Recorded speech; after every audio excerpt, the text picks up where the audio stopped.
Sounds kind of like that Brown-Eyed Girl.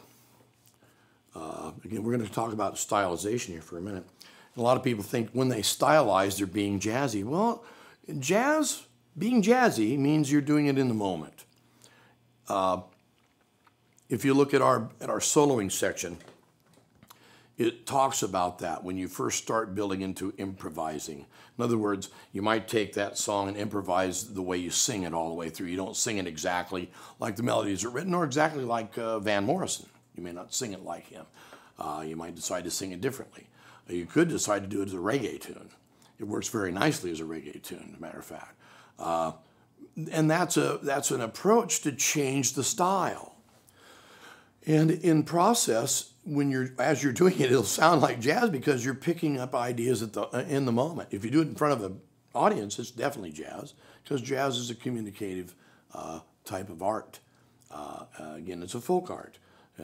Speaking through your instrument and through your voice and sharing the day's information. This feeling of sadness, feeling of happiness, the feeling of joy, that feeling of sorrow. All those things that you want to share through the music. Feeling of wonderment, of excitement, a new life. There's all kinds of reasons to play music and to dance. So you want to try to, do your best to stay in that zone, It's really important when you're stylizing to be thinking some other thoughts. If you do this totally on the fly, all the time with the tunes that you play, that's jazz.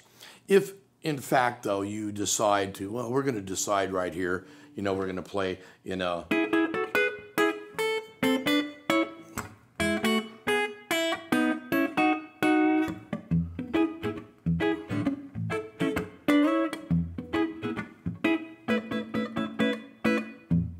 hey, where did we go? You get the point. Okay, so now that's a completely stylized version of Brown-Eyed Girl, but it's not jazz necessarily. Again, you say, if it's stylized, is it not jazz? Well, it can be. Once you change the style, then you might jazz that up even further by the way you decide to approach the melody. And you might not sing the melody exactly the same way every time. You might decide to expand the verbiage. That's where singers get a chance to do that. You might decide to play the solo in a different place or play it differently. You don't play it the same way each time. But the new framework, the new stylization stays in place.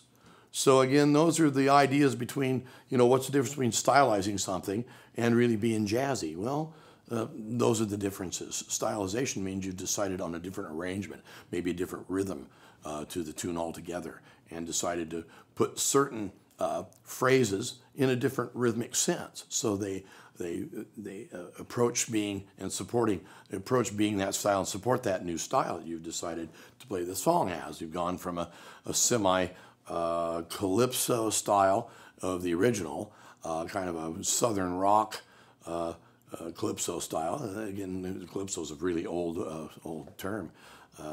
It has kind of a little bit of a Latin thing underneath it, but it's not real obvious. This becomes much more of the Jamaican reggae when you turn that beat around. So those are things to think about.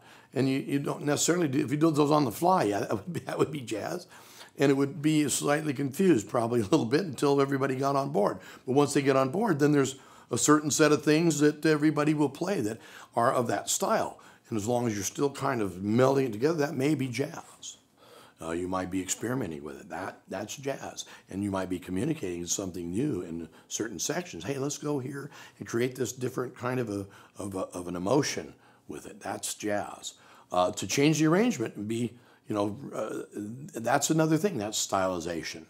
So I hope I clarified some of that for everybody.